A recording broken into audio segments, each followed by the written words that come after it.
Today, Jesus takes his disciples up north to the north country, to Caesarea Philippi.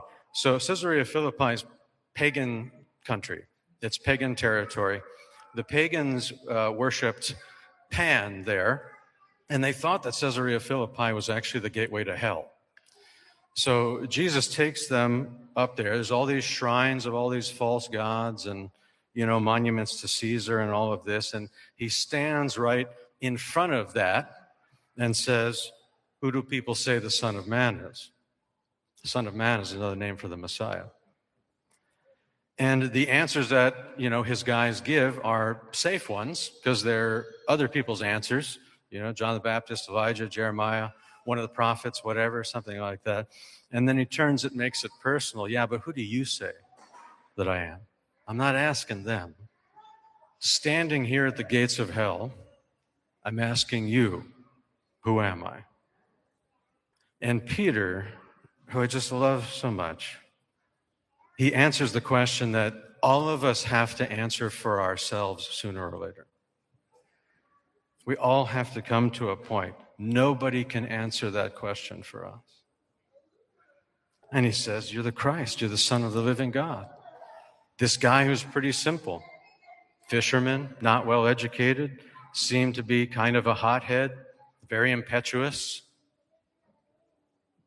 And you notice what Jesus says next. Flesh and blood didn't reveal this to you. My heavenly Father did. Faith isn't something that Peter achieved.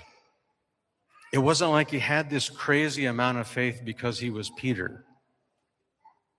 It was a gift that he received, a supernatural reality from God at God's initiative.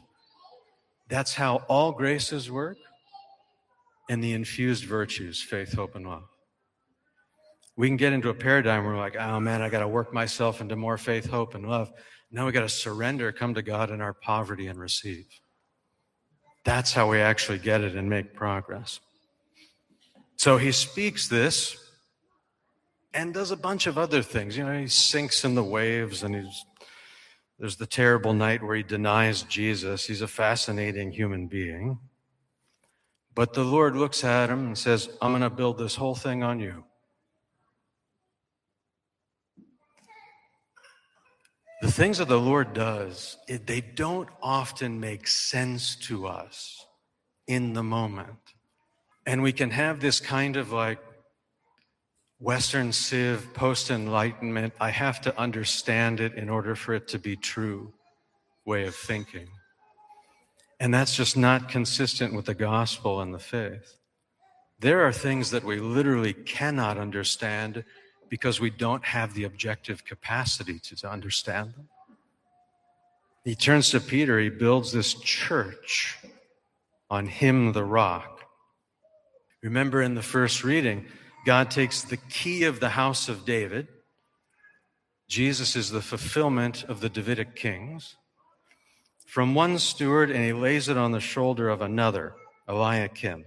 A key means an office in the Hebrew world, in that paradigm.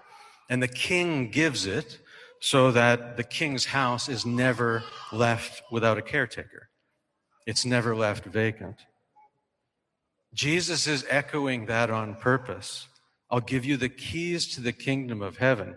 Here is the King of the universe handing on this office so that he can continue his ministry on earth until the end of time. The church isn't built on Peter's talent, certainly not built on his virtue. She's built on God's promise to him. That's why the gates of the netherworld, this hell I'm standing in front of, shall not prevail against it. It's not because we're strong. It has nothing to do with our strength. It's because he's faithful. And that should comfort every single one of us, I think. If Christ can build his church, which if it were of human origin would have been destroyed well over 1,000 years ago, if he can build it on a weak, impulsive, sinful man, then he can build something beautiful in us, no matter what our opinion of ourselves is. It's his initiative. He's not waiting for us to get perfect. He's waiting for us to answer the question. So when we say it, we should mean it. You're the Christ. You're the Mashiach. You're the Son of the living God. You're the only one that can have mercy on me, exonerate me, and get me to heaven. Now, here's the wonder of the gospel. Peter's confession didn't die with Peter, right? That office, those keys get handed on generation after generation, all the way down to this morning. Peter's got a name and a face right now, Pope Leo XIV. That is the office that he holds. Those are the keys that he possesses. So today, what I'd like us to do in whatever way you want, you can offer your communion for him, you can pray some mental interior prayer, whatever feels good for you, but say a prayer for Peter, say a prayer for Pope Leo XIV, very deeply and specifically in this Mass, and ask the Lord to give him strength, wisdom, and holiness. And thank God that his church is still standing 2 millennia later on that rock.